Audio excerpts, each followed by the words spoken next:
sekalian yang ngobrol langsung sama sampean. Mbak Karsem nggak sia-sia ya Mbak Karsem ya? Sudah bisa ditemukan dalam waktu yang begitu cepat. Mbak Wantini yang dicari majikannya 20 tahun yang lalu ya? Dia? Ya Allah. Pokoknya aku berapa kali kalau bota itu nyariin saya. Udah 20 tahun lebih nyariin. Dia selalu ngomong, maksudnya dia selalu ngomong nyariin Watini itu di mana gitu. Maksudnya dikasih foto. Saya gimana nyarinya? Orang foto nggak ada, alamat nggak ada. Udah itu kan saya cari-cari itu foto-foto lama. Nah, foto-foto ini, yang ini bukan. Iya ini, itu nanti carikan. Nah, saya kepikiran Miss Yuni gitu, mungkin Miss Yuni bisa bantu gitu. Ya Allah, ya Allah. Benar-benar. Iya Pak. Iya, aku udah lama tahu 2000-an aku ikut bos itu. Oh iya. Samping kan? Baiknya aku ambil jualan ya. Nggak apa-apa, disambi. Berarti sekarang Mbak Watini di mana? Aku posisi di Batam Mbak. 10 kilo. Berapa macam Mbak ya? 4 macam ya. Iya. Ini enggak. Oh ya ini. Terus? Iya. Maaf ya sambil jualan jadi. Nggak apa-apa. Kaget semua ini. Gimana Miss? Udah ini nggak mengganggu waktunya Miss Yuni? Enggak, saya pribadi nggak mengganggu. Saya lagi live terus saya telepon Mbak Watini. Soalnya kemarin ternyata Mbak Watini ngeliat live kita. Oh iya, pokoknya alhamdulillah, masya Allah benar-benar. Ya Allah, saya juga maksudnya nanti nenek kan nyarinya itu udah lama, udah ngomong sama saya lama. Jadi saya kepikiran saya sendiri nyari teman-teman. Itu kan Watini itu yang ada tai lalatnya di sebelah sini. Nah, semua orang kalau punya tai lalat emang saya namanya.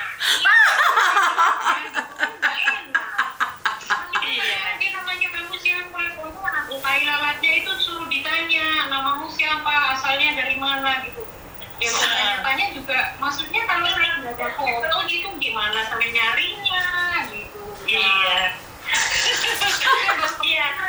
Mungkin ya Allah mungkin Miss Yuni bisa bantu ini kalau di-upload di ini mungkin di YouTube atau Miss Yuni gimana caranya Miss Yuni bantu gitu. Mungkin bisa nyariin gitu. Dia pikirnya kan katanya dia bahasanya kan katanya di Sukamandung gitu, saya nggak paham gitu. Di mana sih aslinya? Lampung saya Mbak ya. Oh, Lampung. Cuman aku sekarang tinggal soalnya 30 ya, maaf. Terima kasih ya. Tapi sekarang sudah pindah ke Batam. Masih tinggal di Batam. Sekarang 20 Mbak ya. Iya. Ya, makasih ya, sama-sama. Ini 10. Oke, nanti sekalian tak promosikan daganganmu Mbak Watini. Iya. di sini ya? Iya, dia jualan kerupuk di Batam. Yang di Batam. Ya, apa itu namanya? Bos saya itu emang dari awal saya ngambil itu emang saya itu suka kamu karena tai lalatmu, kata dia gitu sih, makanya dia mungkin sampai sekarang ingin tai lalat itu. Dia ngambil aku pertama, saya itu tengok kamu pertama langsung tengok ada tai lalatnya langsung gitu. Ya pas sampai di sini kan syutingnya belum nikah kan? Belum, si Oce belum nikah. Pokoknya anaknya kan 3 kan. Tai si Oce, si Oce, terus kan si Oce ya. Nah yang di Suce kan yang jadi majikanku. Oh iya si Oce, makasih sama-sama. Ya. Dia punya kedua, tapi setelah saya 8 tahun sama dia pindah ke Jerman. Jadi saya ikut sama nenek di Panding sekarang. Oh, di mana Panding? Nenek kan rumahnya di Panding dulu kan sama sampean katanya? Di Panding dulu, 10.000. Iya itu berarti rumah lama sampean di sini juga berarti. Iya, saya disuruh ikut dia 2 tahun kan? Cuma 2 tahun katanya. Iya. Wah, berarti Mbak Karsem sampai di situ sudah lama kan? Siapanya? Sampean di situ berapa tahun? 8 tahun sama Yisuce, terus sama Kalau saya sama majikan ini totalnya udah 13 tahun. Wah, 13 tahun.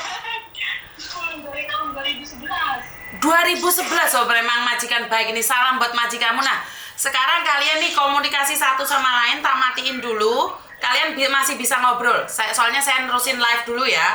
Saya matikan, kalian teruskan dulu. Nanti kita bicara lagi. Oke, terima kasih. Oke. Wah. Ish. Yuni.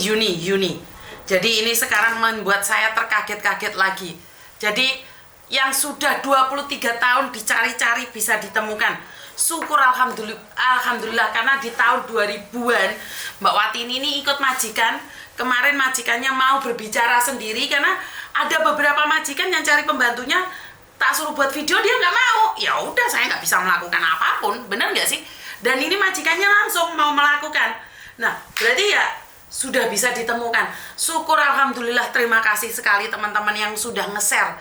Ini kita media sosial itu sangat dahsyat sekali ya menurut pendapat saya secara pribadi. Jadi media sosial itu sangat dahsyat sekali yang dimana bisa memberikan informasi yang tidak mungkin. Ini sudah dicari di mana-mana nggak ada. Mbak Wati ini selama 20 tahun dicari oleh majikannya, bisa ditemukan. Syukur alhamdulillah. Ini kenapa? Ini karena netizen. Mbak Rateh yang hilang 10 tahun lebih, 8 tahun atau 10 tahun lebih itu bisa ditemukan sebelum 24 jam.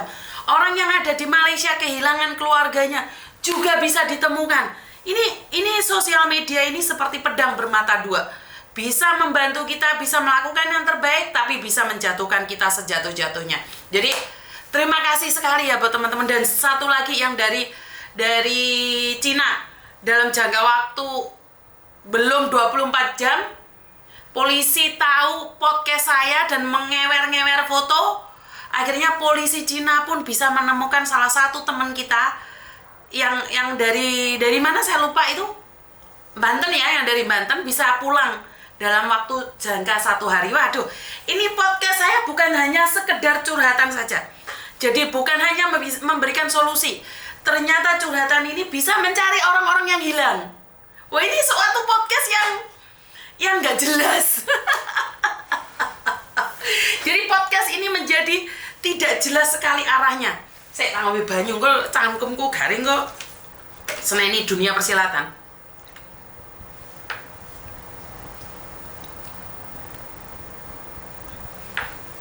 Ya, podcast ini memang nggak ada rencana. Jadi podcast ini memang saya bisa bilang podcast saya, channel saya itu tidak sama dengan yang lainnya. Jadi ya apa adanya, mengalir saja seperti yang tidak diduga-duga. Jadi untuk masalah perTKW-an saja ya saya rasa ini. Yang lainnya yura mampu no. Jadi sangat aneh dan lucu sekali ya karena bisa menjadi satu pergulatan yang sangat tidak diduga ya. Aduh, jadi ini sangat menyenangkan.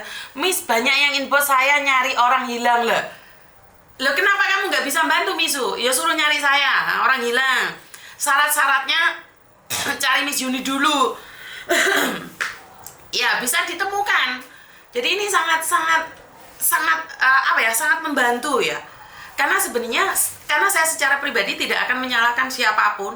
Karena orang hilang atau menghilang atau dihilangkan itu sangat jauh berbeda. Jadi konten yang dimana tidak hanya fokus tentang ketenaga kerjaan saja, ternyata konten ini tentang curhatan, tentang suami istri, tentang curhatan pacar, curhatan manuk kleper, tentang bea cukai, BPJS, BP2MI, tentang apa lagi? Tentang semuanya. Bahkan cari majikan pun bisa. Wah, ini podcast kenapa saya diserang habis-habisan oleh beberapa agen dibabat karena Koko Thomas tidak punya lisensi, langsung dihajar habis-habisan. Padahal di Hongkong ini banyak sekali agen yang lebih parah dari saya. Tapi yang dihajar mati-matian saya. Kenapa? Karena saya berani live. Salah benar wis di live. Benar nggak sih? Jadi menurut pendapat saya, ya kalau kamu menghujat saya habis-habisan, jangan sampai anak buahmu nanti komplain di media sosial. Bahkan saya selalu katakan bahwa channel ini mengalir, channel ini tidak dibuat-buat. Besok planningnya podcastnya tentang ini, besok podcastnya tentang ini, besok podcastnya tentang ini. Nggak ada planning sama sekali. Bahkan planningnya kita jam 10 mundur jam 12, mundur jam 12. Kenapa? Karena menyesuaikan waktu. Tapi waktu hari Sabtu kemarin rencananya live, nggak bisa live karena saya harus ke rumah sakit. Jadi menurut pendapat saya podcast ini podcast nyata, di dunia nyata dan di dunia maya itu sama. Kenapa saya bilang sama? Karena tidak ada planning apa yang akan terjadi dan apa yang dilakukan. Semuanya mengalir. Mbak Wati ini majikannya saya nggak kenal. Saya nggak tahu siapa Mbak Wati ini itu. Majikannya nggak tahu. Tapi bisa ditemukan. Wah, ini sangat hebat sekali ya, sangat menyenangkan sekali. Sangat menyenangkan sekali karena orang yang dicari lewat koran-koran zaman dahulu nggak bisa ditemukan. Tapi lewat media sosial ternyata lebih cepat. Jadi ini suatu kelebihan. Menurut pendapat saya media sosial hari-hari ini adalah kelebihan. Jadi nggak ada podcast yang dibuat-buat seolah-olah membuat seseorang itu seolah-olah disetting. Jadi podcast ini tidak ada settingan. Dan di podcast ini saya nggak bisa ngedit. Jadi kalau kalian masuk di dalam video terus kalian menyalahkan saya kenapa di-up, itu tujuan awal bukan nge-up kalian. Ya kenapa kalian ada di samping saya, itu aja masalahnya. Jadi kalau sampai ada yang menjadi perdebatan, ya karena posisi itu aku ada di situ. Jadi saya tidak ada niat untuk nge-up orang lain. Saya juga nggak ingin bersaing dengan orang lain lebih terkenal dari saya ya nggak mau lah, benar nggak? Jadi saya nggak ada tendensi ingin memviralkan orang lain. Karena ada di samping saya ya katut ya, saya minta maaf. Dan kebanyakan orang kalau foto sama saya ataupun videonya tersebar, mereka kalau memang semuanya baik-baik saja, kenapa harus takut? Ya udah biarkan saja. Saya difoto wong HP ku, raiku diewer-ewer, saya pun terserah lah. Wong netizen maha benar, netizen mulone jeleput awe dhewe. Ya. Jadi ini konten ini tidak ada tendensi, tidak ada planning. Saya selalu katakan, konten ini berdasarkan alir yang mengalir. Ya ora cocok. Berdasarkan kenyataan ngono lah angel men lek ngomong. Lewat koran limut mis lho lah ya kuwi betul iku mis. Jadi enggak ada. Setting-settingan itu enggak ada. Ya wis kuwi mau pas jengat ya jengat, pas jepat ya jepat. Wis ora kena direm cakram. Terus marah diedit-edit. Itu enggak ada. Jadi